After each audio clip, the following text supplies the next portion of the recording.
Once all wheels are on the ground, maintain positive pressure on the control yoke and smooth braking may be applied if necessary.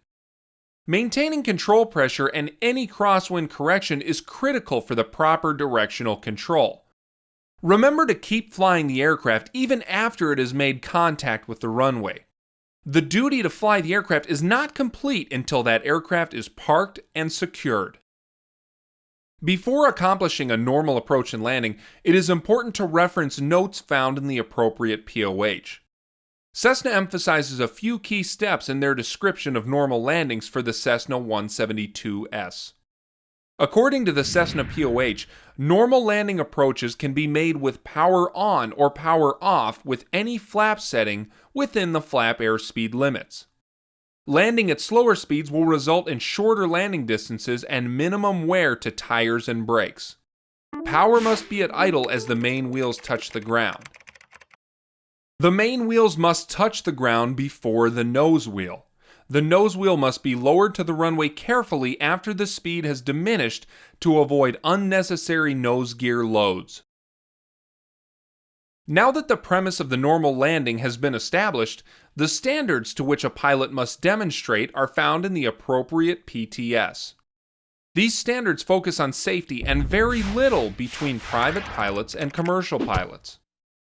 Pilots meeting the PTS standards exhibit knowledge of elements related to a normal and crosswind approach and landing. They consider the wind conditions, landing surface, obstructions, and select a suitable touchdown point. They maintain a stabilized approach and recommended airspeed with wind gust factor applied.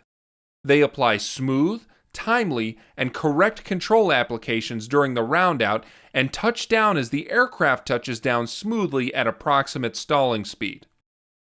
They guide the aircraft to a touchdown at or within a specified distance beyond a specified point with no drift and with the airplane's longitudinal axis aligned with and over the center of the runway. They maintain crosswind correction and directional control throughout the approach and landing sequence. They complete the appropriate checklists. Private pilots must maintain the recommended airspeed within plus 10 and minus 5 knots. This large window, however, is not recommended by Cessna or UND standardization. Commercial pilots are required to maintain plus 5 and minus 5 knots. At UND Aerospace, private and commercial pilot applicants are expected to maintain plus 5 and minus 0 knots of the appropriate final speed considering gust factor in the Cessna 172. The touchdown for private pilots must be at or within 400 feet beyond a specified point. Commercial pilots must touch down at or within 200 feet. With practice, the pilot should be able to determine the touchdown point based upon the aim point selected, which will yield greater accuracy. The normal approach and landing procedures instill confidence and consistency in performing landings. It is not just the rote memorization of numbers, however, that make a good landing. From this procedure, the pilot should develop the ability to continually reference the aiming point during the landing phase. This skill will yield greater control, accuracy, and consistency in determining touchdown points for any type of landing on any type of field from any type of approach, power on, power off, and over obstacles.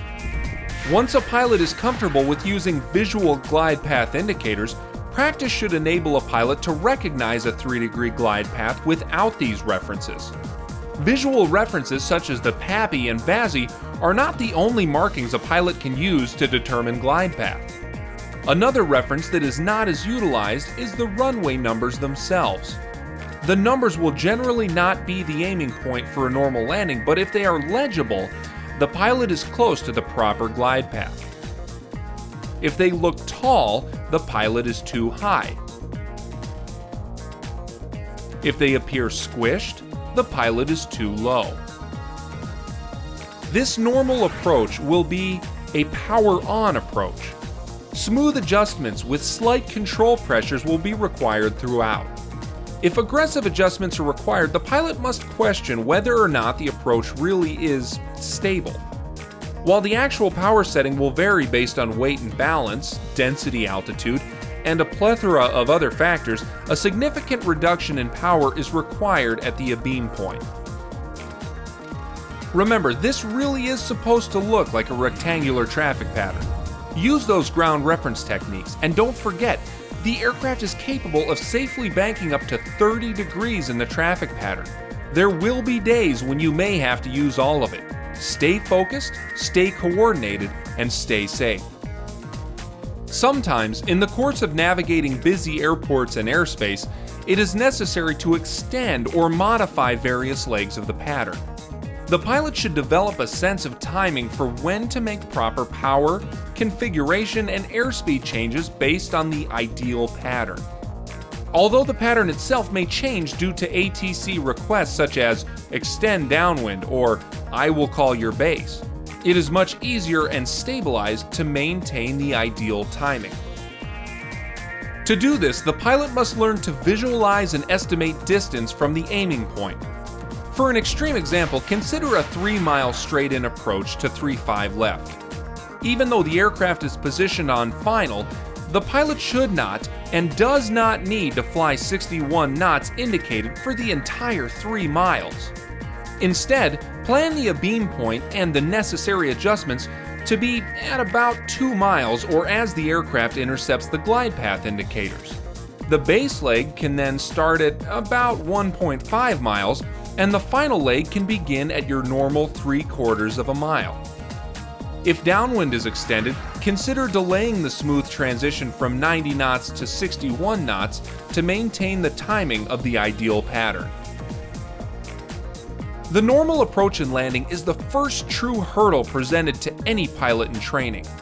Crosswinds and other advanced landing techniques are all built upon the foundation of the normal approach and landing. Mastering this skill will give you greater control, accuracy, confidence, and joy from flying. For UND Aerospace and the UND Aerocast, this is CFI Anthony Bettini urging you to get up there with your CFI and practice this normal approach and landing, and above all, have fun and fly safe.